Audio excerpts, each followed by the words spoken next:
Вряд ли возможно найти еще одно место, где было бы сосредоточено столько памятников архитектуры и культуры, как Горная Ингушетия. Средневековые башенные комплексы в окружении величественных горных массивов, древние храмы и святилища, уникальные исторические места. Все это Республика Ингушетия.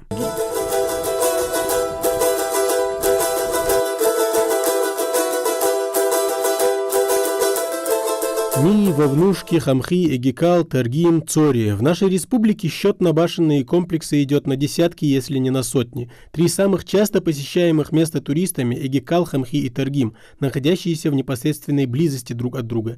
Эти памятники архитектуры притягивают внимание туристов со всего мира. В любое время года, будь то летом или осенью, здесь есть на что посмотреть.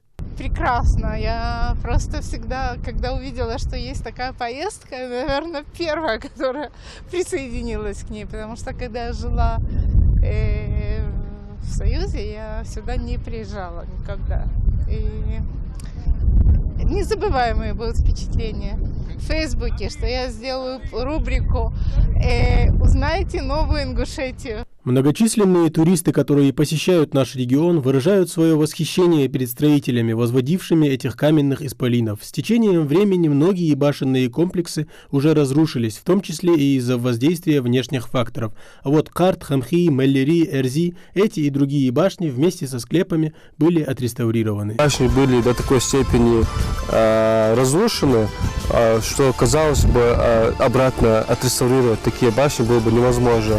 Но нам удалось отреставрировать почти более сильно пострадавшие башенные комплексы.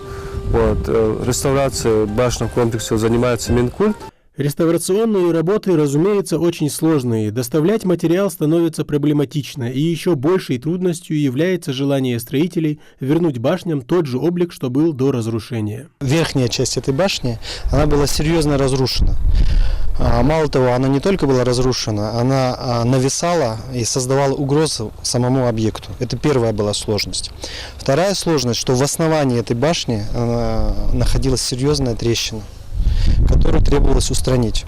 Мало того, причины этой трещины, почему она образовалась, были не до конца известны. Реставрируя, ты в любом случае вкладываешь частичку даже себя в эту работу.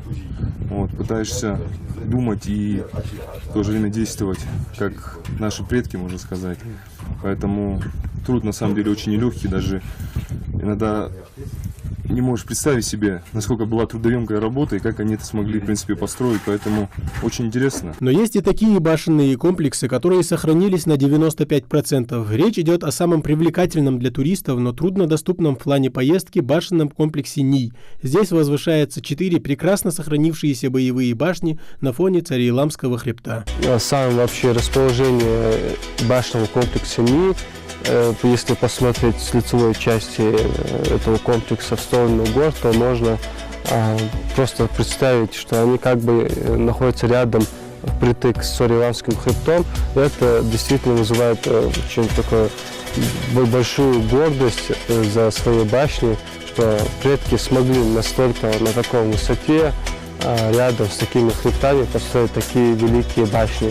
Храм Тхаба-Эрды также становится объектом пристального внимания исследователей и туристов. Туристы, приезжающие в Горную Ингушетию, просто не могут пройти мимо этого сооружения. Именно в IX веке грузинские монахи, миссионеры превратили этот языческий храм в церковь, но изначально он датируется VI веком, VII веком. Это в период образования аланского государства.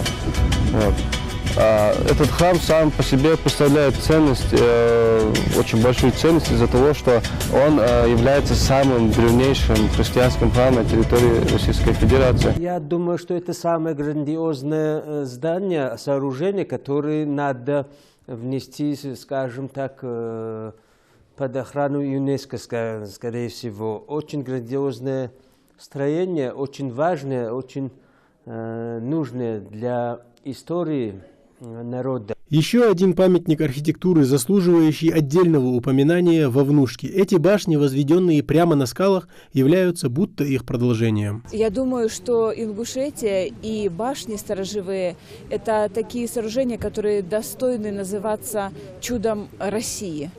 потому что впечатление неизгладимое они производят, и значение вот этого шелкового пути, который проходил по этой местности, оно, конечно, оно решающее место в мировой истории занимает. Я поражен суровой красотой этих мест, раз.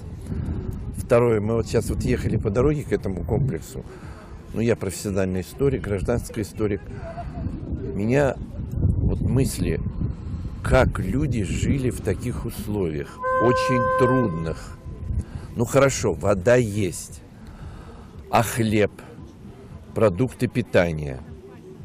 А вот когда я посмотрел на башни, вот, ну, это выше человеческих сил, вот одна тропа, как создать шедевры такой архитектуры. Ингушетия – край с богатой историей. Нам еще очень многое предстоит исследовать на территории нашего региона, но помимо сохранения нашего культурного наследия, мы должны по возможности и приумножать его. Тамерлан Хамхоев, Новости 24.